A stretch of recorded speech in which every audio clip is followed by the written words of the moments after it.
Donc bonjour, aujourd'hui je vais vous présenter une vidéo un peu particulière qui est en fait la toute première vidéo qui va traiter vraiment de l'électronique dans, dans cette chaîne.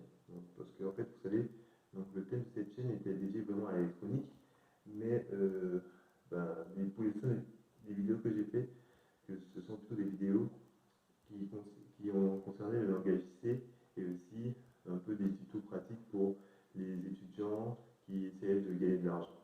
Voilà. Et je vais faire quoi aujourd'hui? Je vais vous présenter en fait un oscilloscope que j'ai reçu euh, il y a, je l'ai reçu hier, voilà. Mais en fait j'attendais d'être avec vous pour l'ouvrir et le déballer.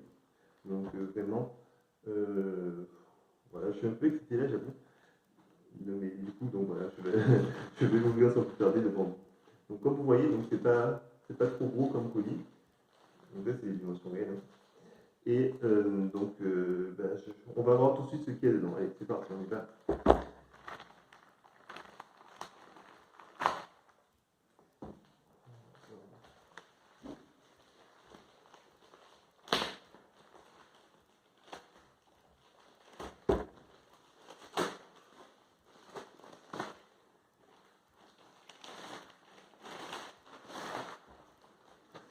Donc voici à quoi ça ressemble à l'intérieur.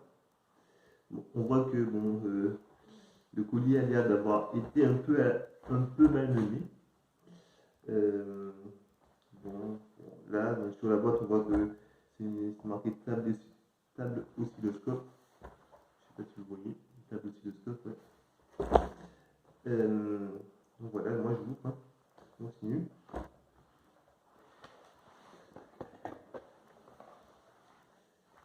Alors, on a quoi dedans? Donc là, on a une petite étiquette avec la référence de l'oscilloscope, c'est le FNI RSI 1013D, comme vous pouvez le voir.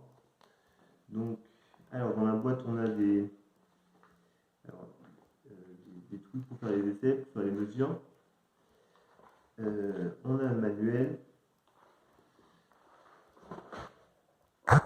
On a l'oscilloscope en question. Moi, je m'attendais à un truc un peu plus gros. Voilà, mais c'est un peu plus grand, je veux dire. Je m'attendais à un truc de la largeur plutôt d'une tablette. Mais là, c'est quand même un peu plus petit en termes de largeur. Et puis l'épaisseur, donc là, bien sûr, c'est plus gros. Donc on voit qu'on a deux canaux sur cet oscilloscope.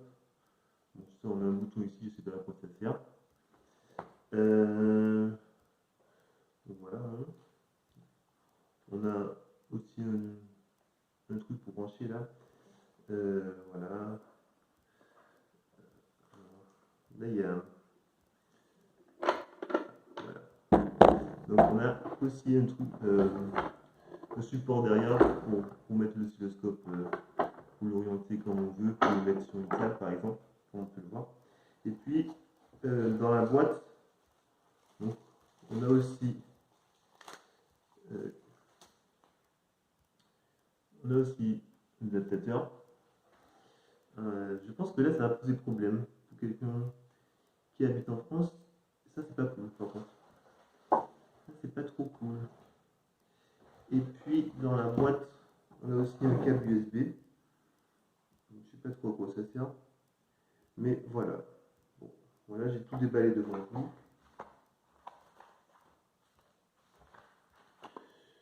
Ok, donc voilà. Donc, maintenant que j'ai tout déballé, je vais vous dire pourquoi j'ai acheté ce produit.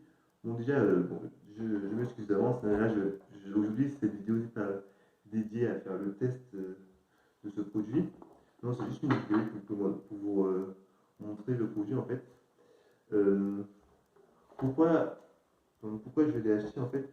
En fait, j'avoue que j'ai vraiment hésité. J'ai hésité à acheter cet oscilloscope, mais bon, ça m'était un peu imposé parce que en fait je suis étudiant et cette année scolaire, euh, on a fait, on avait un projet qui consistait à faire un capteur de pouls. Et puis du coup on a fait la partie théorique, on a fait la simulation et puis voilà. comme vous savez tous, il y a eu le confinement. Et puis, à cause du confinement, ben, on a pu réaliser le TP. Alors que, bon, selon moi, c'était la partie la plus intéressante. Et du coup, moi, j'étais un peu frustré. Et